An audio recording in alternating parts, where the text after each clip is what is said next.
Hello, welcome to I Feel Fat Today. I'm your host, Kelly Taylor. Thank you so much for joining. We have a audio intro today, but fear not, we have a wonderful guest today, which I do have video of, so you'll get into that after a few quick words from our sponsors, aka me, because we don't have any sponsors, not yet anyways. The reason why I went with audio today is because I knew that this was going to be a rather quick intro because I don't have much to speak on. And it's election day, which as I'm recording this, it's Tuesday, November 5th, and no makeup is hitting this face today. No. Too stressed for that. I don't even know why I'm stressed because I have no control over anything right now. I voted early in a state where I align with the rest of the majority. So, just doing my civic duty, I suppose. But everyone's energy is freaking me out, Obviously, I don't want Trump to win, but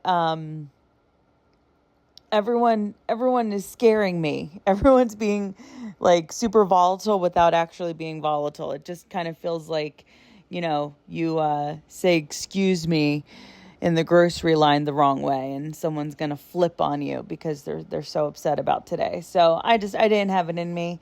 Wanted to kind of take it slow and get this podcast edited because after tonight, I could just be very stressed. And I also have some travel coming up. So this is what we're doing. Does anyone else relate to just kind of feeling weird right now? Because that's my main emotion. People ask, are you scared? Are you stressed? Are you happy? I am weird. I am feeling weird.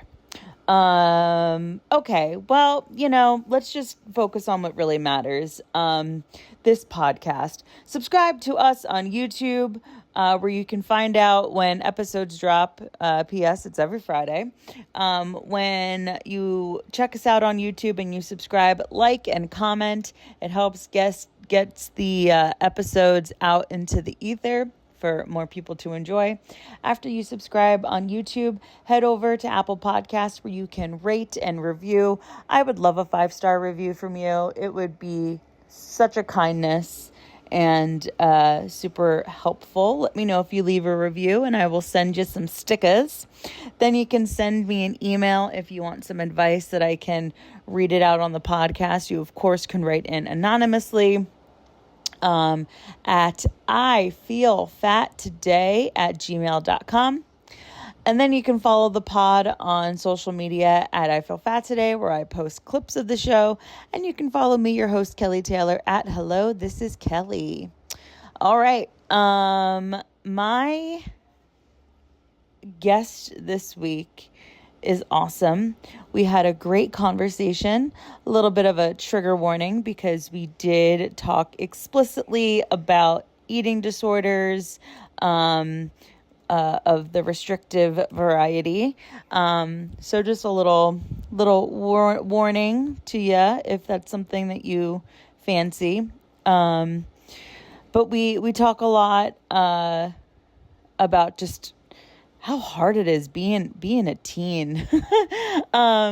So yeah, give it a listen. Let me know what you think. And I hope you like it.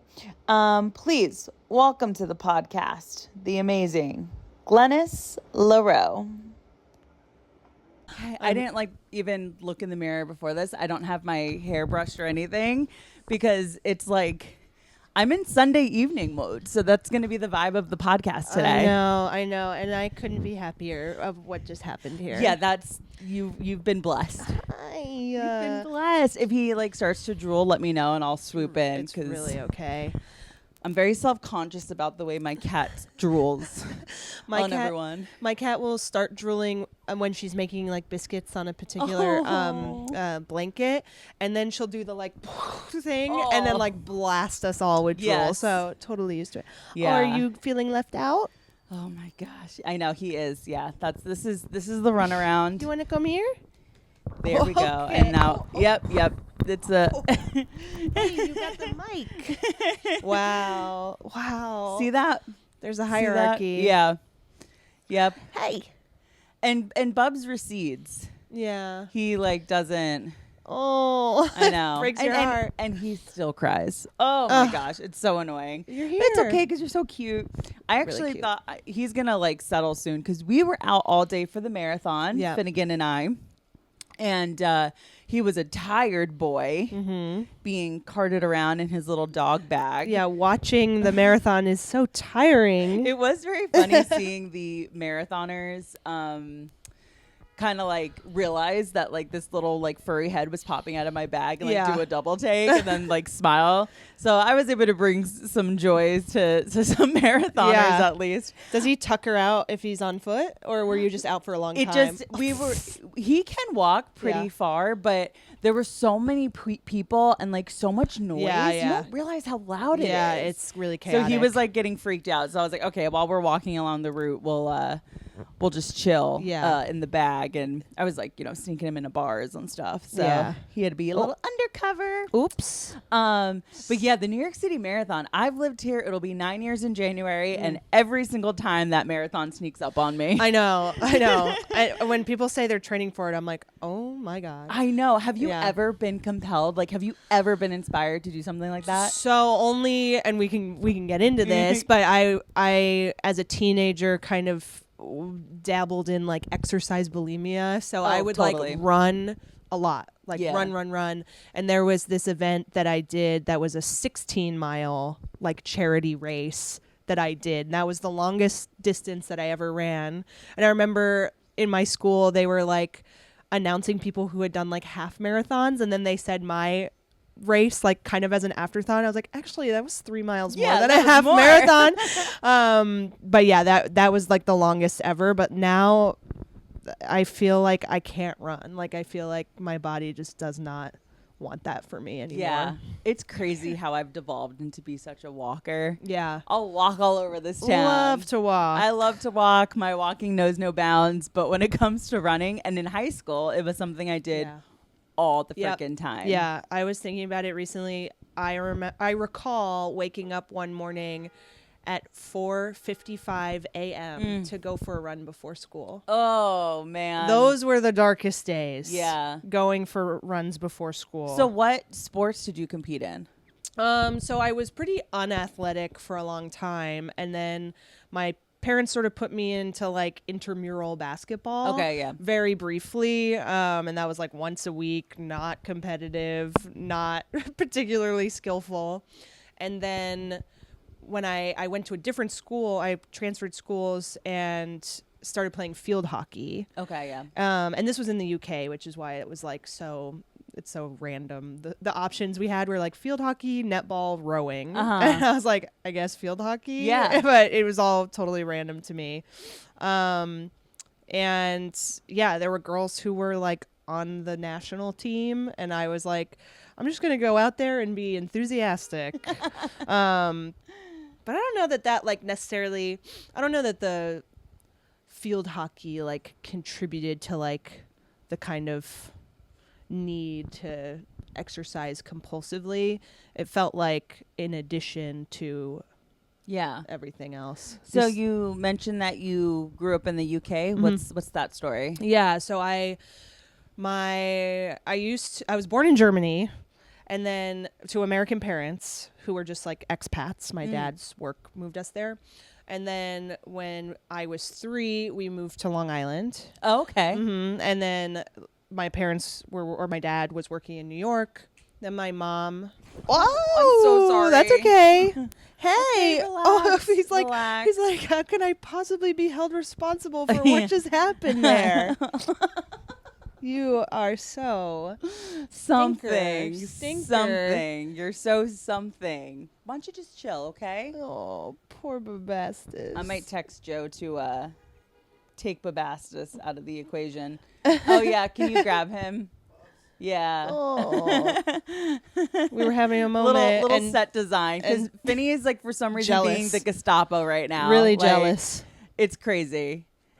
You can take him too, but he's we can't have both. They cannot live in harmony. Oh, jealousy. Gosh. As now Finney is forcing us to stare at my closet that has clothes spilling out because I have so much ready to donate that is just has not been called. I did a clean out recently and it was I'm still overflowing. Yeah. Oh yeah. It's insane. And then like you take the clothes that you like put aside to donate and you're like, "Oh, I think I can wear this tonight," you know, and then it just becomes a whole thing. Yeah. So sorry, I'm really interested No, as it's to, okay. like, your little like No, it all kind of fits into it. So I Long Island at 3. Long Island at 3. Then my mom got sick. She got cancer. And then she passed away when I was 7. And we moved short term to Texas because that's where my dad was from. My aunt and uncle, grandma and grandpa were there. So we had a support system there. Totally. So that was where we went short term. My mother passed away. We moved back to Germany for a year. And then we moved to England for 13 years. Oh, wow. So we're pretty settled there. My sister still lives there. But that's a lot of like displacement for a kid to go through. Totally. And it was you and your sister? Yes. Yeah. And we were, again, expats. So we went to an American school when we first landed there because it was like my dad's work paid for it, whatever kind of thing. Then at a certain point, couple years into it, he loses his job, so he loses that whole benefit package. Oh wow. And that's when I transferred schools to a British school. And then I graduated the British school. I went to university in London, and then I moved back here at the end of college. So I've been here I've been in the States since, 11 years, I guess. Wow. So are you an American citizen? Yes. And I've never been a citizen anywhere else. Like, that's so crazy. Yeah. Yeah. Wow. Germany is really strict. You have to have blood parents or be educated there. Okay. I think. And then England, we could have done it. We just never got around to it. My sister just did it, and she's there and married. And wow. Yeah. She has her whole life. Does she married like a British person? Yeah, Scottish. Yeah, guy. nice. Yeah. Nice. Okay, cool. So yeah, that is a lot of moving around for a small child. Yeah. There's a lot of, losing your mother at 7 years old. Yeah. Like that's huge. And it's okay. I don't know how this is going to sound, but thankfully you had a sister. Yes. Yes. And a wonderful stepmom. Like, I am so truly lucky and blessed that my stepmom, I mean, it's a gray area because she was kind of in the picture before my mom passed away, but she basically made a promise to my mom that she was going to take care of me and my sister, and she did that and does that to this amazing. day. And like we would be lost without her. Yeah. So, she was incredible.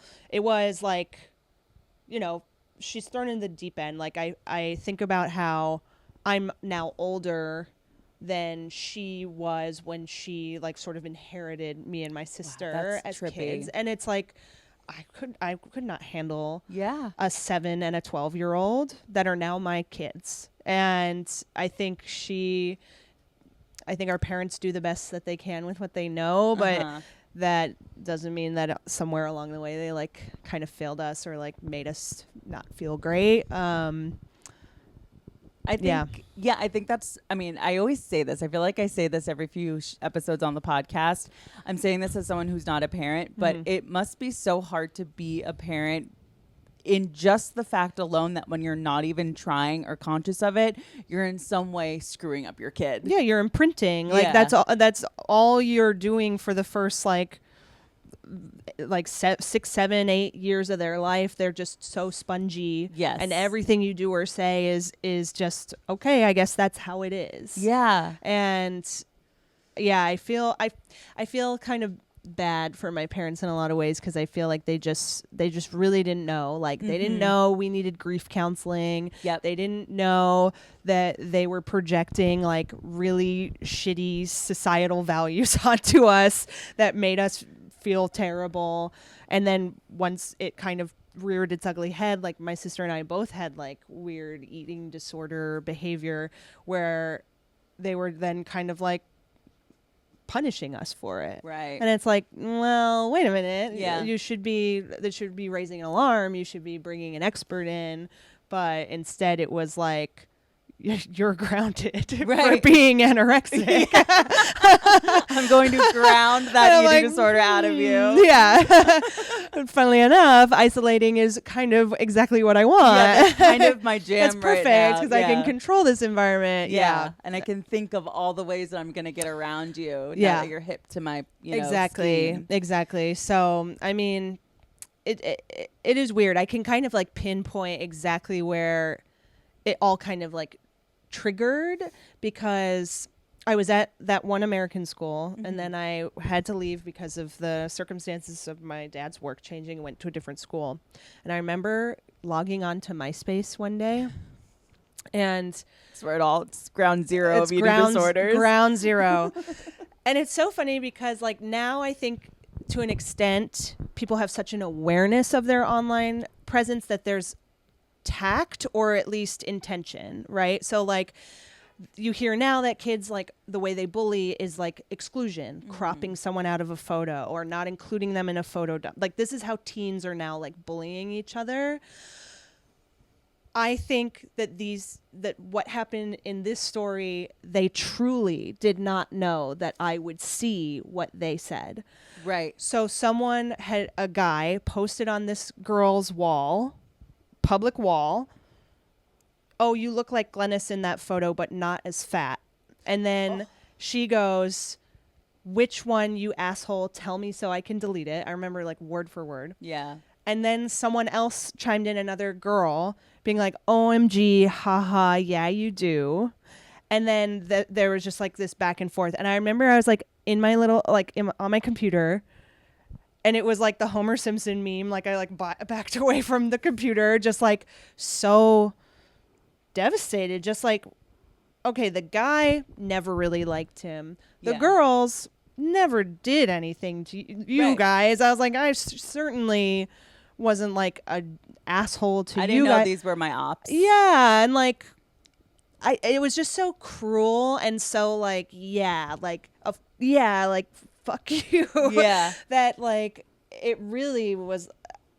It stunned me. And yeah, I think the way that you just set up that story of like prefacing how kids bully each other now and how like that probably wasn't the intention behind them really so beautifully illustrates what that was. Yeah, because just callous. Callous.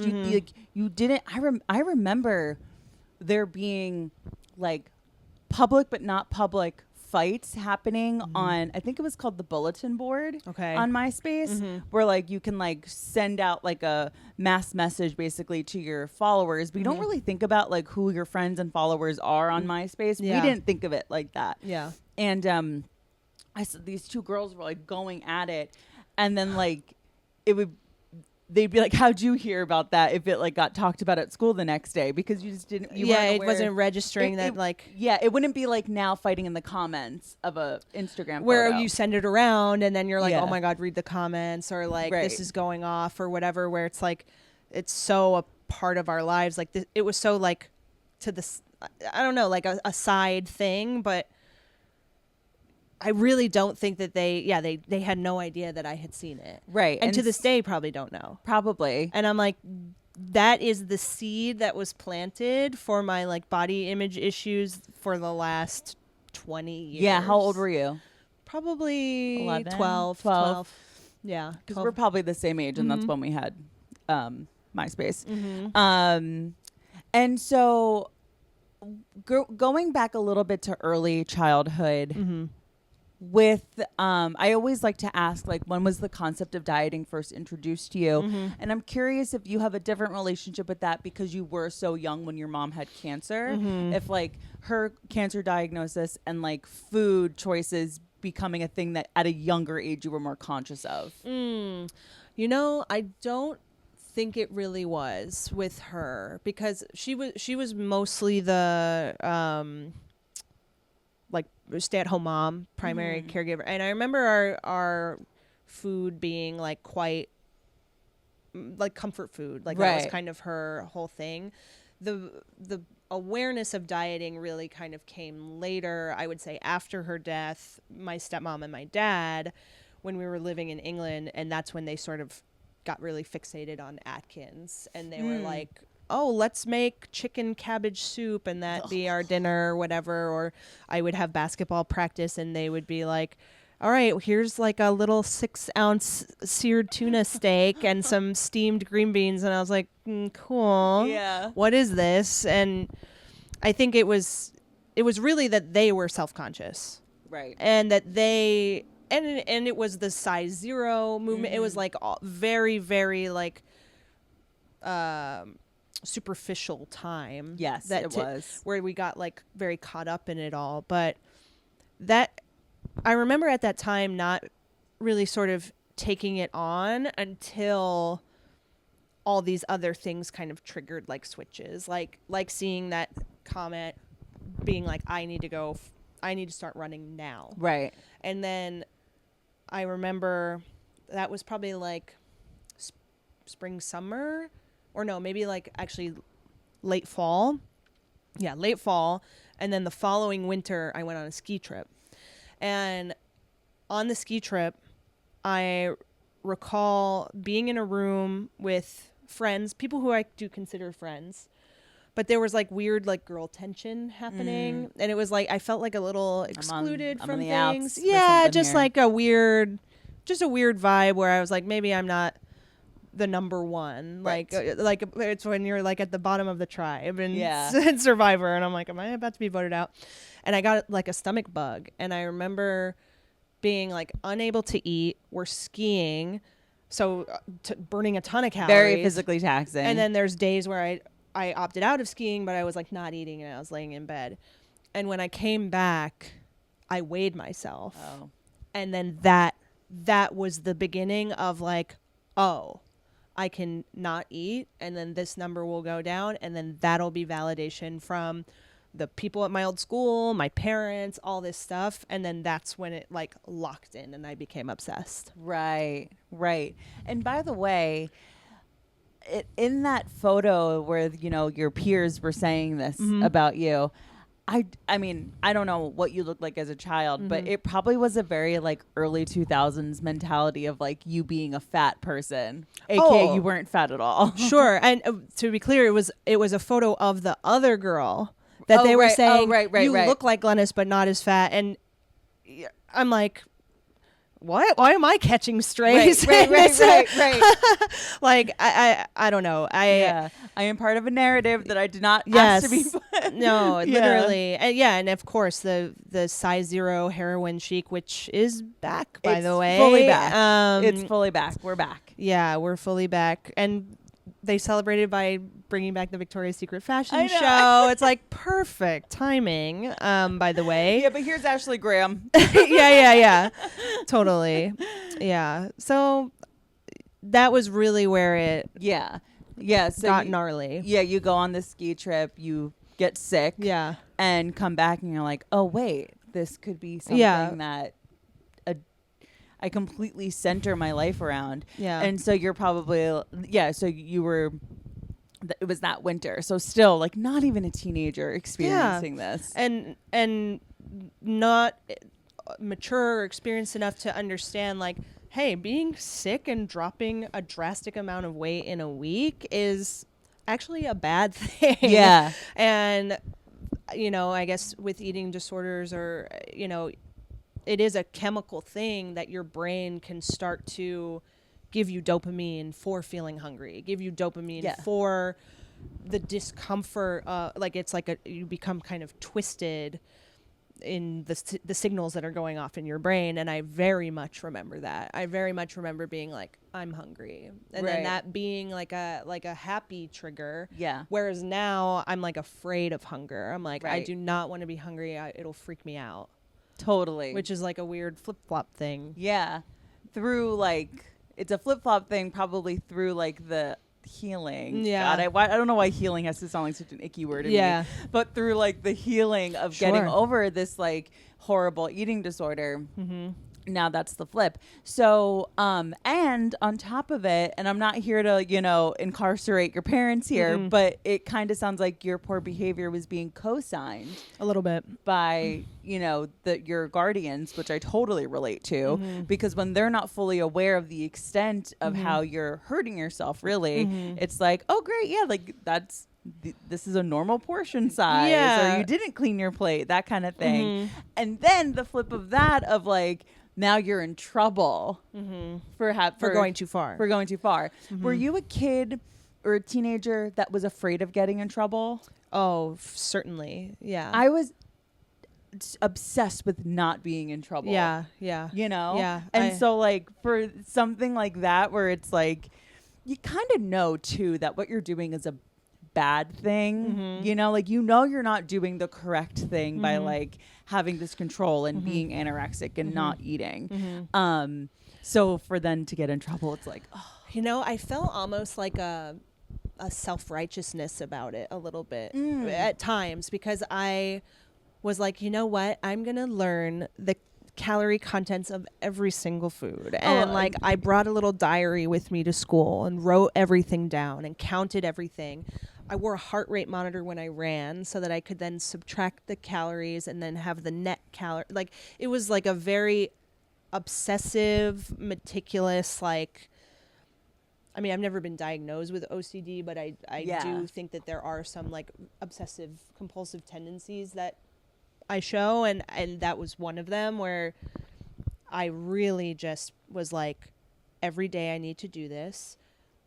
Every day I need to look at Thinspiration or whatever. I mean, online, man. Zenga, all those. Oh my God. MySpace groups. There used to be MySpace groups where you could like, that were pro Anna. Wild. Then the Tumblr days of pro Anna. Very wild.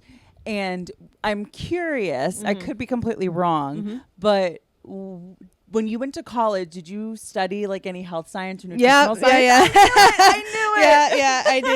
I did human sciences. Yeah. Totally. Because I went to school. I didn't end up graduating with a nutrition degree. I ended up graduating with a fashion degree, which is what I wanted to do. Yeah. But when I was applying for schools, I was applying to get into their nutrition programs. Yeah. I really thought about doing nutrition as well. Because it's like, I'm already obsessed with this. Yeah. I'm already like a pro subscriber on caloriecounter.com. Truly. Yeah, it was definitely in my mind too. God, it just so like, I look back on that time and I'm like, I let years go by of just being like so focused on the wrong thing, and it still is a bug in my brain that I listen to every day, but it has less of a grip over the behavior being so like pathological. Right. Like it's just, I mean, I don't know that I'll ever be truly relieved of a fixation on food or a criticizing voice about my body or whatever. And it's I don't know what the like cure-all is. Well, I think what's happening in our society doesn't help. I think that, this Ozempic, and it's hard to talk about Ozempic and weight loss drugs without sounding like I'm completely demonizing it, because if I have like a friend that's listening to this show and they're on it, I'm not saying you're a bad person or you're doing a bad thing, because if anybody understands the want to have a different looking body, it's me. It's your girl. Like, I totally get it. And I get the temptation of it too. And temptation for me. But it, what you're saying about like, I don't know what it is about like never really of feeling like that's kind of always going to be omnipresent. That's like a very common thread with the people that I interview on this show. Sorry, I think Finny farted. It's I'm okay. very sorry. Finn. Yeah. No, I don't really smell it. He's had a long day. What was I going to say? Omnipresent. Yeah. And do you deal with looking back at photos of yourself and thinking like, I can't believe I thought I was so fucking fat? Yeah. I mean, I look back and there's pictures where I'm like, God, like, I would kill to look like that now, but like, oh know, man, yeah. I had no idea what I looked like. And it's not really fair to obviously to compare yourself to a past version of yourself or Right. whatever, but it's definitely always there. Like even as I'm getting older, like I feel my metabolism slowing down. I feel I'm in a relationship where I have like comfy relationship weight where I'm like, I don't really care. Like, but anytime I'm like out of a relationship, I'm like, all right, I gotta get snatched or whatever, and then I'm like, oh, I fell off. Like, and it's just such a who cares? Yeah. Like, I really wish that I could not care so much, but I feel trapped in having to have a human vessel. I know, and that's the other thing I go back to. It was like, that's all this is. Yeah. This is a human vessel. Like, Yeah. why am I centering my world around my meat suit? Yeah. And then I'm like, wait a second, but I feel like this meat suit is the thing that like could potentially, you know, get me spots on shows because like 100%. guys like to book pretty and hot women, and Yeah. I don't think I'm one of those women, you know. So it's kind of like you can be legit like logical about it and be like, Yeah. I'm really like centering my world around something that in the grand scheme of things doesn't matter, but for my current life and the things that I think affect my happiness, Yeah. it does. Yeah. So okay, how old were you when it was like the cat's out of the bag on what you were doing with your eating disorder? I think it probably was around 15 or 16. Mm-hmm. I think I had gotten really restrictive and I wanted to be like raw vegan at a certain point.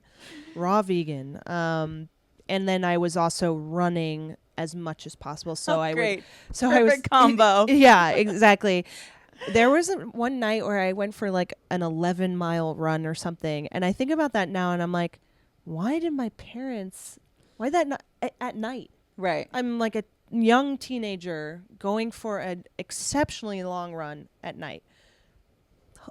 So yeah. Shouldn't they assume I'm doing something bad? Even if the 11-mile run itself isn't like a bizarre thing to do, they should assume that I'm running to go meet my friends in a field, right? To go like smoke a pack of cigarettes. I mean, I certainly wasn't even like I wasn't a bad kid by any stretch, but I just am like, does that not raise any alarm bells? Like I would be worried about my daughter. Yes. And it wasn't like a time where we had tracking, like, No. like track my watch, track my phone, nothing like that.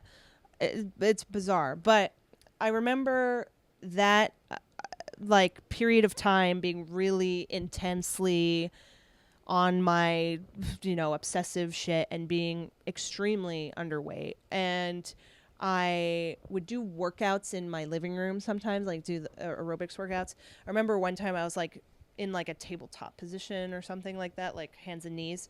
And my dad like saw my spine like on my, and he was like, that was the first time that I heard him really like express like worry, right? Where he was like, oh my God, like what's going on there? Yeah. And then, but then nothing really further came of it. And then I remember it was someone's like Sweet 16 party and it was at like a club. This is so ridiculous, this story. It was at a club that they had rented out. So we were all like, oh my God, this is so cool. Yeah. We're like 16, we're going to a club or whatever. And drinking age is 18 in the UK. So you're 18. like, yeah, it's pretty easy. Yeah. So I had gotten grounded the week before. I can't remember exactly what it was, but I think it was because of something related to just having a bad attitude because I'm starving and just shitting on everything my parents are doing, and they just had it and they're like, you're grounded. And I remember sort of doing like a crocodile tears performance of like, I'm just really going through a lot and I'm feeling really like, not connected to my friends right now, and this party is supposed to be like really cool and fun and like everyone's gonna be there and I think it would be really good and my parents ate it up. They were like, okay, you can go to the party. And I was like, yes. So, of course, not eating a lot. I think I recall what I ate because subtle foreshadowing, I throw it up later. It was like just those like tomato beans, like the gigante beans. And I had somehow gotten a hold of Malibu. Oh. And I thought that Malibu was something that you mixed with alcohol. Like, I thought that it was mixer. Oh. And so I didn't have enough in my stomach, drank straight Malibu and vodka. Oh. And was underweight. Got hammered beyond all belief at this party. I'm blacked out. All my friends are like, she needs help. She needs help. They're scared. I'm drinking water and throwing it up like immediately back into the cup. This is in like Greater London.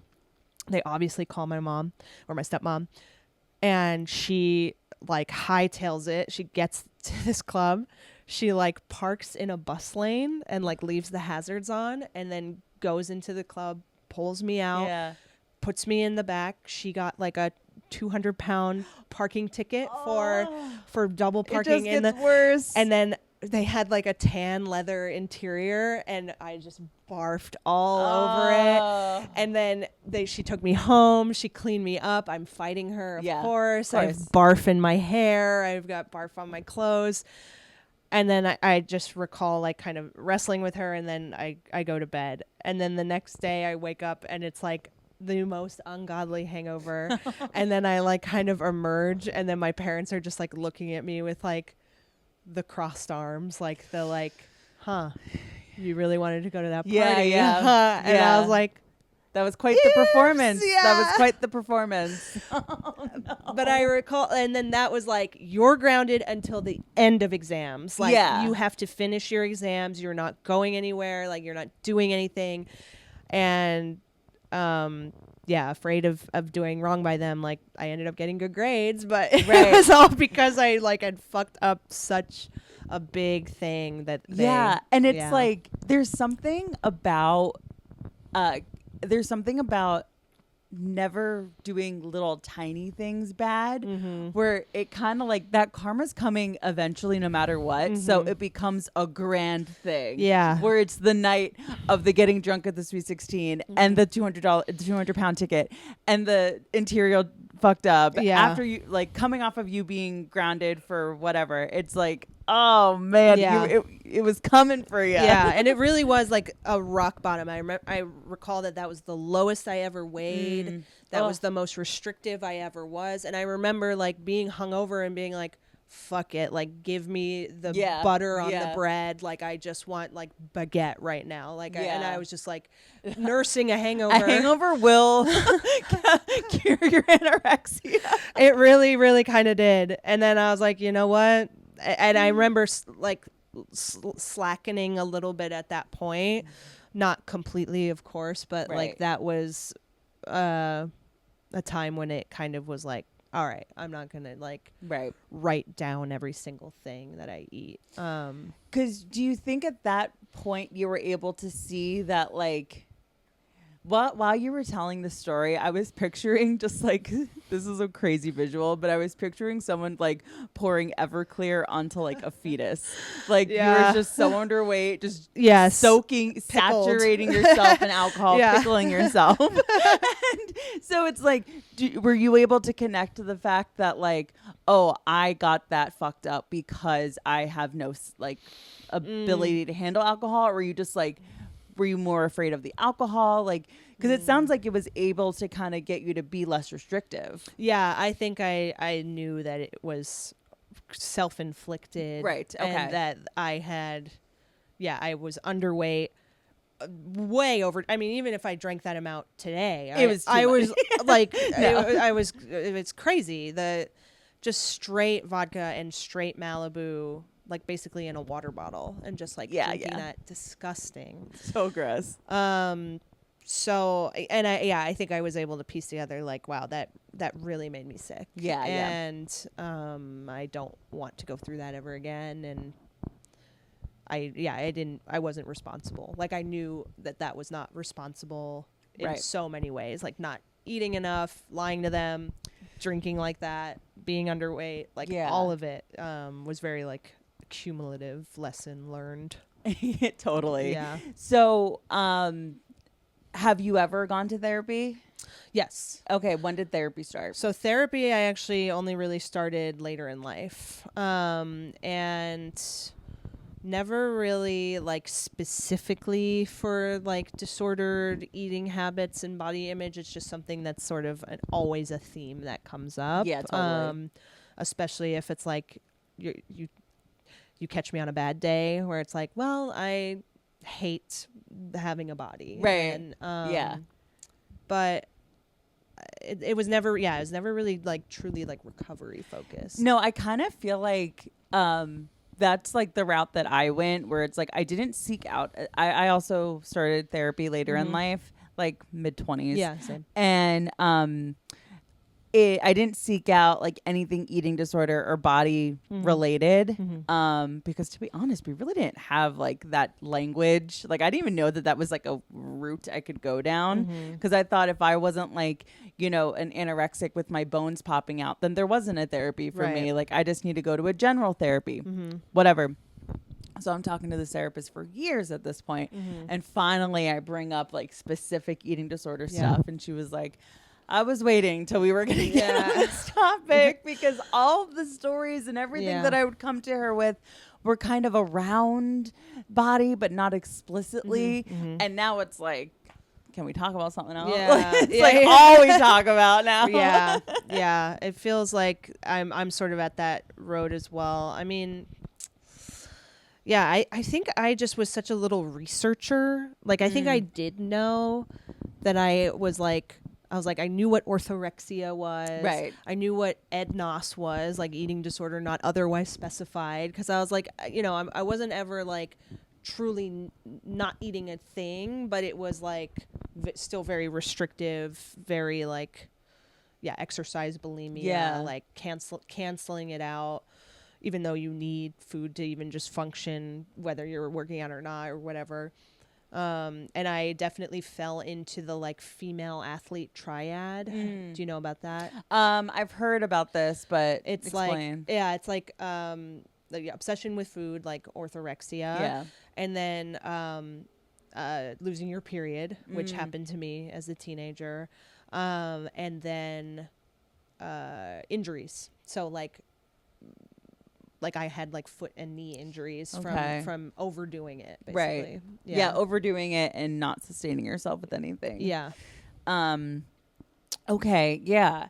And that's the tricky thing of what you just described, because it's like, to be a young athlete is something that is I think highly regarded. Like in all of my athleticisms through high school, it was like I was praised for it. And I was praised when I looked thin, you know, quote, looked thin. But it was all stuff that was like so incredibly detrimental, because I was doing it in a way that was unhealthy. And it, you know, it sounds like that's what you can relate to. And you don't know what balance is as a teen. You're just like, especially if you're someone who wants to do right by your family or wants to be an achiever, then you're like, oh, achieving means taking everything to the extreme. Yeah. And you have so much energy as a teenager that you're just like, all right. Yeah. Like, I just like locked into this thing. Do you have siblings? I do. I have two brothers. I don't have a sister. Okay. Yeah. So I was just going to ask, like, where's your sister in this? Does she know what you got going on? Like, so it really got bad after she went to college. Yeah. So I think if she had been there, she might have been a little more attuned to it, or, but she also had her kind of struggles with it, like as a high schooler, especially since she was a little bit more aware of what was going on, like with my parents and then my mom dying, and then she was more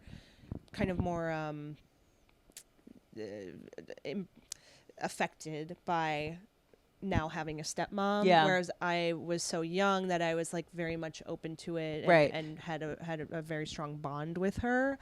And I recall there was a time we were like all in the kitchen, and there was like these little like, you know, there's like little like chocolate cigarillo kind of yeah, they're so good. They're like filled with chocolate. yeah, the like cookie thing that's like cylindrical. There was this thing in the UK. They were like that, and then they were covered in chocolate too, and they were just so good. They were so yummy. And I would I should preface this with my stepmom, even though she you know, kind of perpetuated a lot of the diet stuff like early on, especially.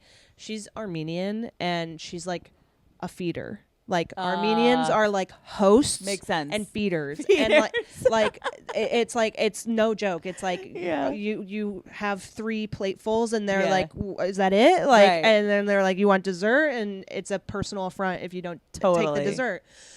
And in many ways, I think she kind of conditioned us to emotionally eat and to eat, like to graze and eat when you want. Like it was very encouraged. But then there was also sort of a shaming around like what our bodies looked like. And again, I think it was projection. I think it was the times. But I remember this one day I was going for one of those like chocolate like things, or I'd already had one and I was going for another or whatever. Yeah. And they were like, no more, Glennis. And I was like, why? My sister, she gets to have 2 or however many she wants. And they go, her waist is like this. Oof. And your waist is like this. And I was like, okay. And I was like 10 or 11. Yeah. 10 or 11. I was like, okay. And, like just a very matter of fact, cruel thing to say. And that stuck in my head. And I confronted my stepmom about it like later in life, like maybe a year ago. Oh, wow. How did that go? And I was like, you know, I was like, you know, I know you were put in an impossible position. You were young. You didn't know how to, like, it was very difficult. And I empathize with that. But do you remember saying that to me? And she was like, I don't remember, and I'm so sorry. Isn't it crazy that it was Tuesday for them, but for us it was life changing? It's one of it's on the list of my reasons why. Yeah, like when I timeline my life, that's a marker. Very distinct. Like I that's so rough. Another reason why it sucks to be a parent, because it was Tuesday and they were like, they just thought that they were kind of being disciplinarians. And they thought they were helping because it's like, that's why you can't have a second one, because of this. And also, as you were talking, I was thinking about, like, you mentioned your stepmom being I'm gonna guess she was like in her 20s when you guys like late I think early 30s. Early 30s. Yeah. When all of a sudden she like assumed this new role as stepmom. And it's like, while you were having to navigate and deal with, the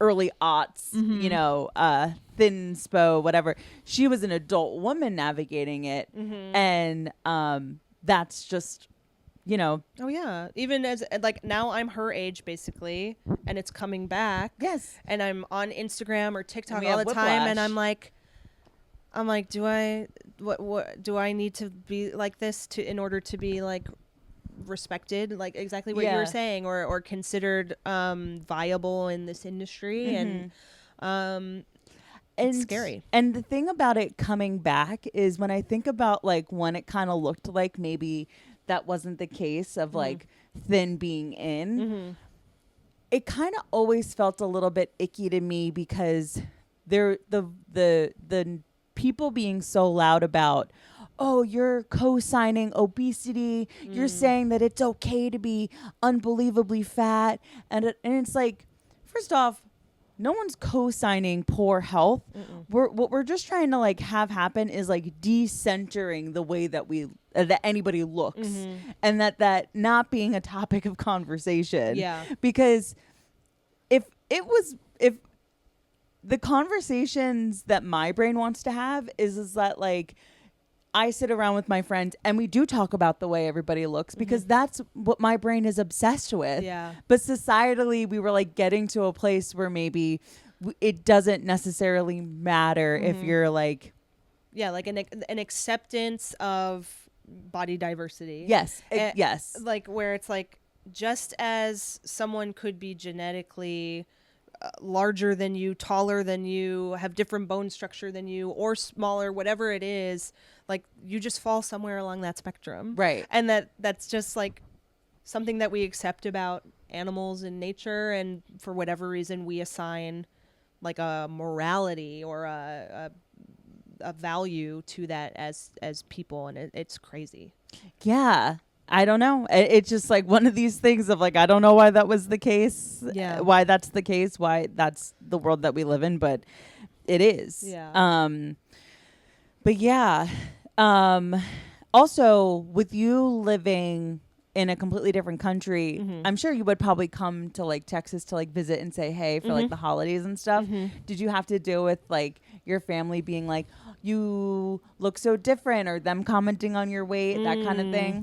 I'm trying to think if we did a lot of travel during that time. I feel like there was a stretch of time where we didn't really go to the States that much, and I think also because of some of the financial hardships my family was going through, if we did go on vacation, it was like in Europe, so it was like more local. But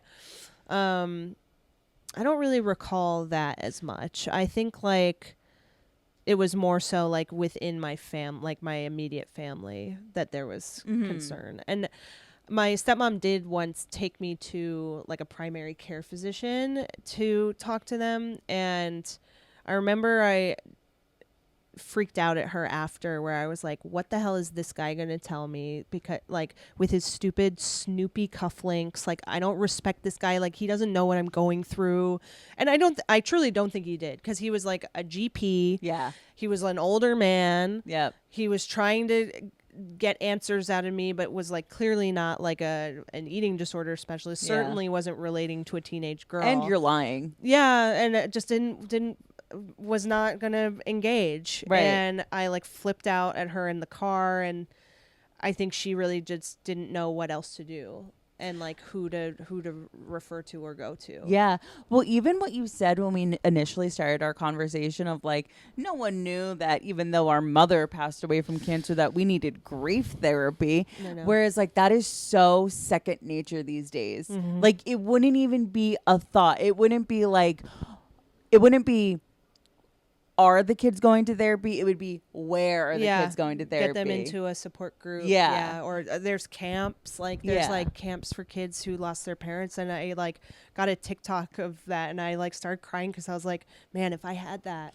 And I knew that like it was normal, because I was made to be not a freak, but there were people who would be like, your mom is dead. And I'm like, yeah. Like sick burn. Yeah, right. Like, okay. I just wonder how things would have been different, because as we all know, the body keeps the score. And the body be keeping the score. Yeah, it does. And I feel like there's so much trauma from moving around, losing a parent, eating disorders, all this shit. Switching schools. Yeah, all of it. And that all came to a head. Like I only really realized I was traumatized like late in my 20s. Yeah. And I was like, damn, I've been on like autopilot my whole life. Survival mode from like the beginning.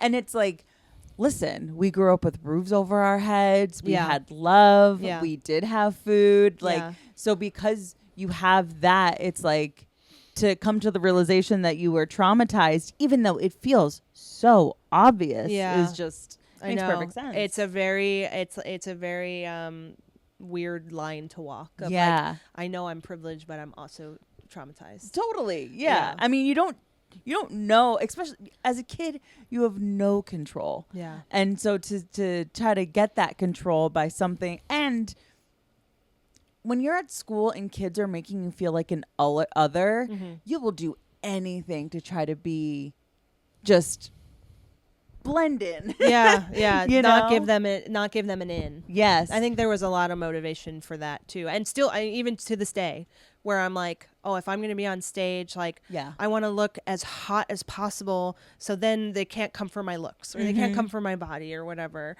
And I do have a lot of like, you know, obviously like self-consciousness, where it's like, God, like I objectively know that is it's just anxiety. It's just a weird old negative self-critical story in the back of my brain that doesn't actually have a bearing on the truth of how I'm perceived. It doesn't. It's like it's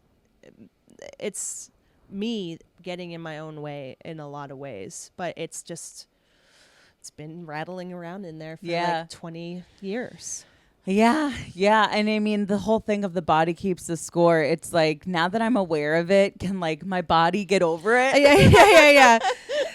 Can we stop playing the game? Like, I don't want to be playing anymore. Like, I've shaken this off like a dog. Like, I want this to not. No. Oh, man. So, where are you now with, like, obviously you don't keep food journals, you know, and none of that stuff. Like, I could, if a sponsor was like, we'll give you $1 million to hawk this food journal, I couldn't do it. Oh, My Fitness Pal. Yeah, I couldn't do it. I couldn't do it because it's like, I didn't keep journals for my feelings as a child, only for food. Yeah. And so it's like, I do totally the opposite now. Yeah. And, yeah. So how are you now? Like, you just try to be, well, you said before, like, you kind of like fear that hunger feeling. Yeah. So I worked with a nutritionist or a dietitian, registered dietitian, very briefly. And I kind of liked that there was an element of like therapy around food. Because I was like, okay, that I kind of like that this is like specific, but I ended up stopping working with them because it was very like, so what could we do to make your lunch more balanced? Right. Add a vegetable. And I'm like, yeah, I know. I know what I need to do. So anyway, that was sort of a tangent, but I do feel somewhat released from the grips of like disordered eating. Like, I will let myself have what I want. However, I still have major guilty feelings around food, and I still have this like internal calculator where I'm like guesstimating how much did I eat, and if it's past a certain threshold, that's bad.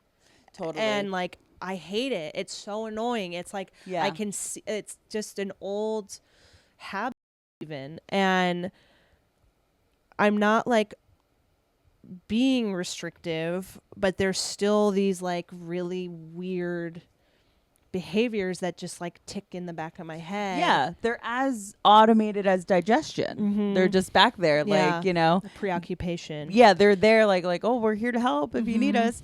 And that reminds me, I was trying to work on this joke. I, kind of put it back on the shelf, but I think about it from time to time how, like, if there was a Price is Right for calories, like, I'd win. Like, I'd be able to do like the showcase showdown would be a mukbang, and I'd be able to like get the calories perfectly. And that really, like, it used to be a party trick for me, where like because I remember I was like, in college hanging out at like a just a table, and someone brought over a Reese pie, and I was like, I could guess how many calories are in that, and I guessed it perfectly. And she was like, what the fuck? Like, that's crazy. And I'm like, I know, I know this, because it's just that obsession, there was something else I was going to say about that. Really makes us girls good at multiplication. Oh, totally. You're like, my mental math is. Yeah. Oh, I remember what I would say. So like, that's still rolling around in the back of your head. Instead of like, this is when it's like the whole thing of body keeps a score, and like being so mindful and feeling into your body of like, when your mind is thinking like, oh, I've gone over whatever this arbitrary number. Right. It's truly made up. There's no number in my head. Yeah. It's just too much or not. Right. Or if I go under, I have permission to eat. I'm not even listening to my body. Exactly. I'm not listening to my hunger cues. Exactly. So like, when you're thinking about the number in any regard, you're not feeling into your body. You're not thinking, how did this food make me feel? Like, do I feel satiated? Do I have a stomach ache? Do I have a headache? Whatever the case may be. So do you think that, I guess, I mean, it's traumatizing to lose a parent, especially at any age, but you were very young. It's almost like, instead of your OCD and anxiety spiraling into like a health anxiety, it spiraled more into the control of like controlling what you can control. But did you at all ever deal with like having health anxiety of like, I have a weird thing on my arm, like this might be something, you know? Not as much, honestly. I think I have like a weird anxiety now that because my mom was 43 when she passed away. So me and my sister are both like approaching that age where we're like feeling like this weird, like, oh God, is something going to go wrong with our health? And I think I like did blood work like a few years ago and I had like low platelet count or whatever. And I just freaked out. I'm sure. And it ended up being not a big deal. Right. And like, totally fine. Like I'm in good health, but like, I think it's more manifesting later. Right. Then I wasn't sort of like, I wasn't like germaphobe or anything like that. Gosh, you know, it's like you fix it's like whack-a-mole of like these neuroses. It's like I think I have a handle on my eating and now I'm freaking out about Aging. a blood panel. Yeah. It's just like, I'm so tired. I know. Oh man. Okay. Well, honestly, you have quite the history. Yeah. I mean, the moving around alone is crazy. So I have a little thing here that I like to do towards the end of the podcast when I remember to do it. Okay, yeah. It's called Finish the Sentence. Okay. And so it's just like I give you this statement. I'm not too good with like the first thing that comes to mind, but like whatever you think. Okay. All right. So finish the sentence. When I look back at a photo of my younger self, ... When I look back at a photo of my younger self. I wish I could tell you how beautiful you are. Oh, I love that. That's so nice. I'm like, healing my inner child. But I know. It's like, this is a comedy-centered podcast, but sometimes it's like, I can't help if I'm scrolling on, you actually mentioned this before, but I can't help if I'm scrolling on TikTok, and then all of a sudden a momfluencer telling her kid to like, eat whatever you want, like, makes me kind of tear up. I know. I this is so embarrassing. I saw a TikTok where it was a little girl affirming herself in the mirror, and it was her mom like telling her, and it was like to be like, you know, you're so beautiful, like whatever, saying affirmations. I didn't cry watching it. I cried telling someone about it, and they were like, "Are you okay?" And I was like, "It was just, I wish someone had told me." And I just like lost it. And it'll creep up on you. You'll just be scrolling, enjoying yourself, and it's like, oh no. I know. Totally. I know. Yeah. Because, oh my gosh, I hope I didn't already mention this on the podcast, but to that, you know, kind of in that vein, I was visiting my friend. She lives in Denver, and we came upon a cat cafe. So we go into the cat cafe, and there's like little kids running around with like there's like 20 cats in there. And this little girl, we're just sitting watching the cats, and we see this little girl like, you know, tell the cat to jump.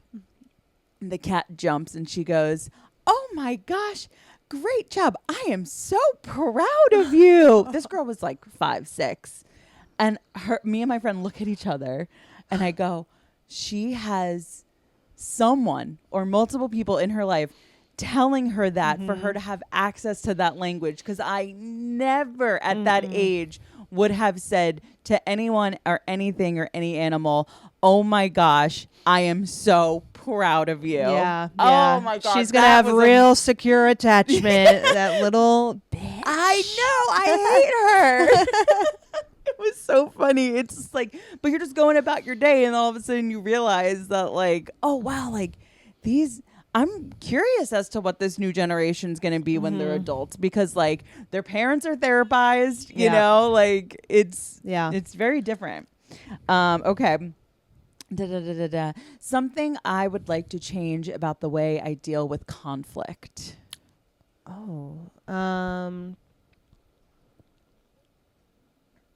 I think I've gotten better at it recently, but conflict used to always make me cry. Oh, totally relate. Freak out. And I've gotten better where I can just like sort of I want to be more present in conflict, where I'm like, I'm not in danger. And we are adults and we can resolve something by communicating clearly, and you don't necessarily have authority over me, because in conflict I think I revert to like a child basically. Same. Yeah. And then if we're fighting or whatever, like say with a relationship or whatever it is, I always just sob and freak out. And I'm like, it really doesn't have to happen like that every time. I hate to keep bringing up TikTok because it's like literally all I do in every conversation. But the TikTok comments on TikTok are they're so unbelievable. funny. So funny. And I came upon this one video where the caption on the screen is like, watch me get fired from my job. And she, is like filming herself being fired, and we only hear the person on the other end and her respond to it.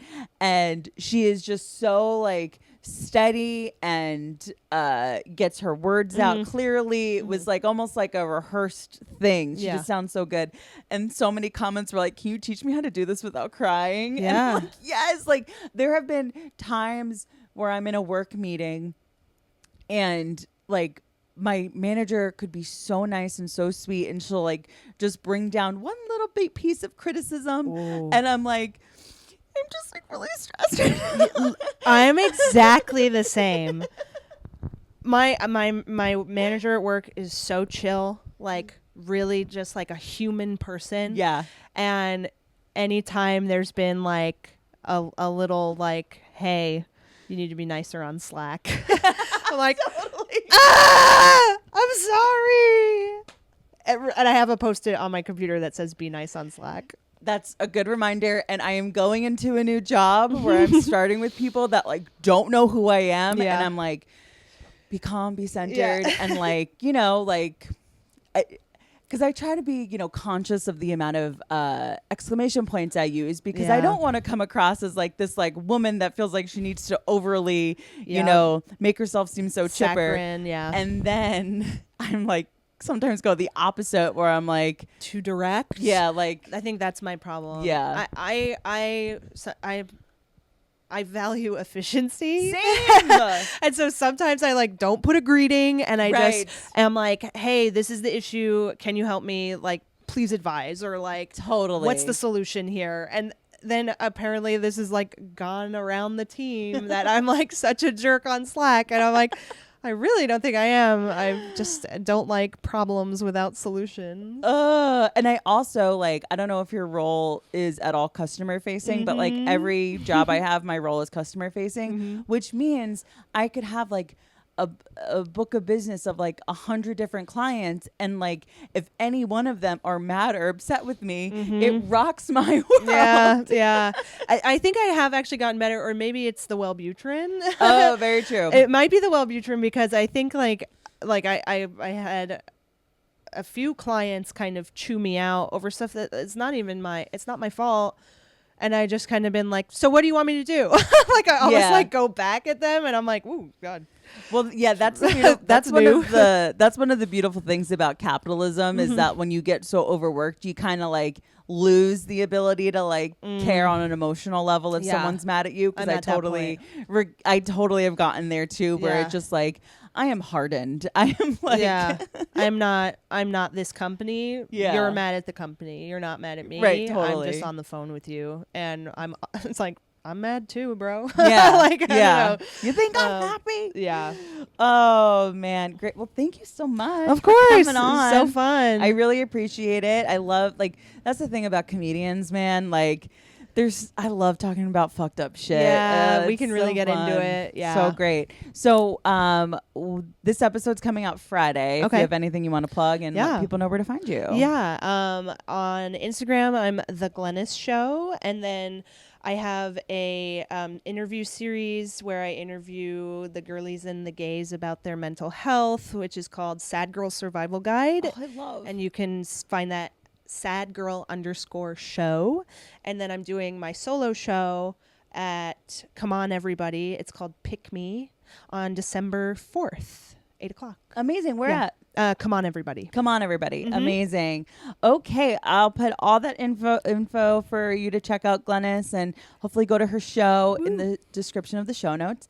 And until next week, we'll talk to you. Bye.